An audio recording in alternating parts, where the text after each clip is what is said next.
entonces, bueno, ahora hemos llegado incluso a que nos invitaron al Vive Latino, ¿no? Yo me quedé asombradísimo.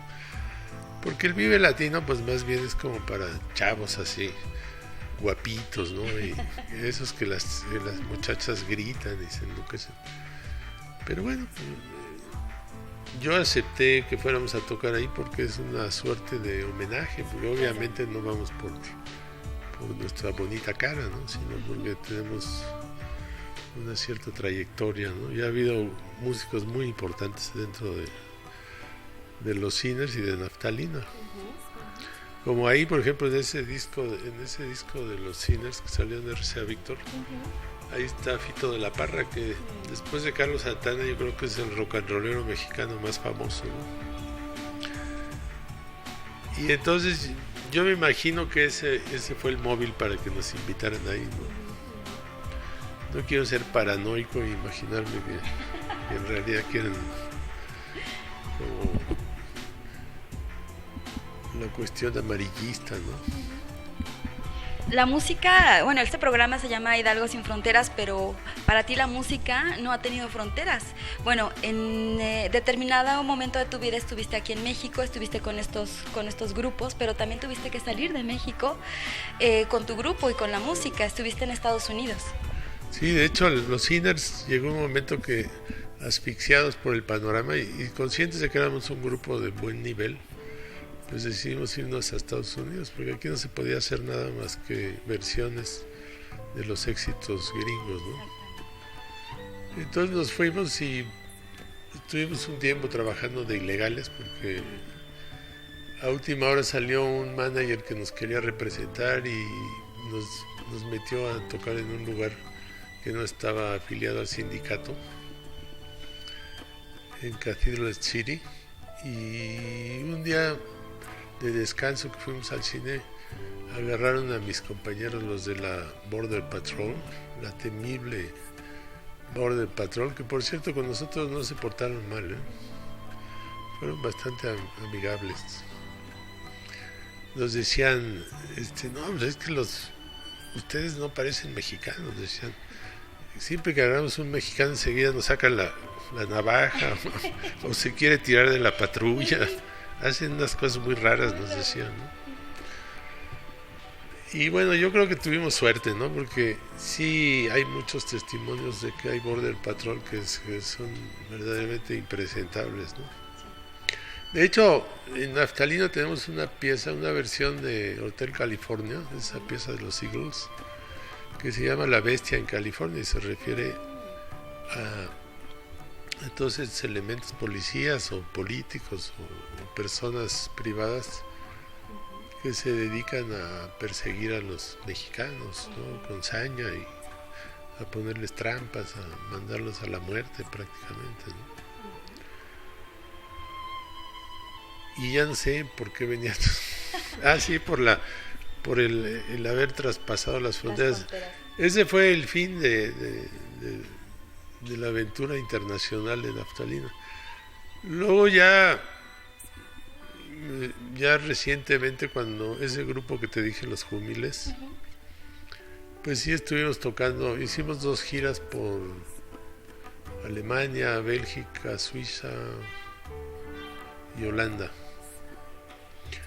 Y después de esas 2 giras decidimos que, como había tantos alemanes que iban a veranear a Mallorca, pues íbamos a poner una peña en Mallorca, ¿no?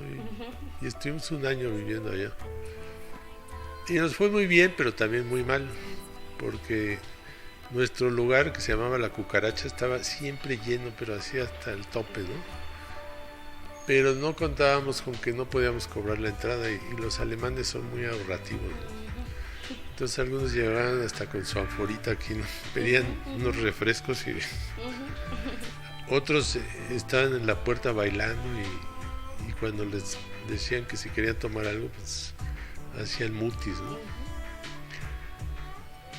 O sea que tuvimos muy buen éxito, pero económicamente nos fue mal con esa aventura y ahí se acabaron las aventuras internacionales de la música. Aquí, al entrar a esta exposición, vemos que nos recibe a las personas que venimos a conocer lo que ha sido tu vida. Vemos una guitarra, sí, como que es un objeto muy importante y es un objeto principal dentro de la exposición. ¿Por qué es tan importante esta guitarra? Bueno, tú sabes que hay culto por los instrumentos antiguos, ¿no? Entonces es una Melody Maker Gibson del año 60, entonces en realidad, bueno, si lo comparas con un ídolo que saquen de Tula, pues no tiene antigüedad, pero bueno, entre la gente que le interesa esto sí es considerado una antigüedad. Y además es un instrumento que a pesar de que era económico, tiene muy buen sonido, al grado de que los Rolling Stones lo han usado en algún concierto muy famoso, no sé cuál es, pero hay alguno de los conciertos famosos de los Rolling donde el Keith Richards sale con una Melody Maker. Sí. ¿Tú utilizaste esta guitarra? Sí. ¿Sí? ¿Cuánto tiempo la utilizaste? La voy a volver a creo que vas a sacar de ahí para utilizarla otra vez. Creo que la voy a rehabilitar, porque la verdad es que tiene un sonido extraordinario y es muy cómoda de tocar. Y la guitarra que suelo tocar ahora es una réplica de una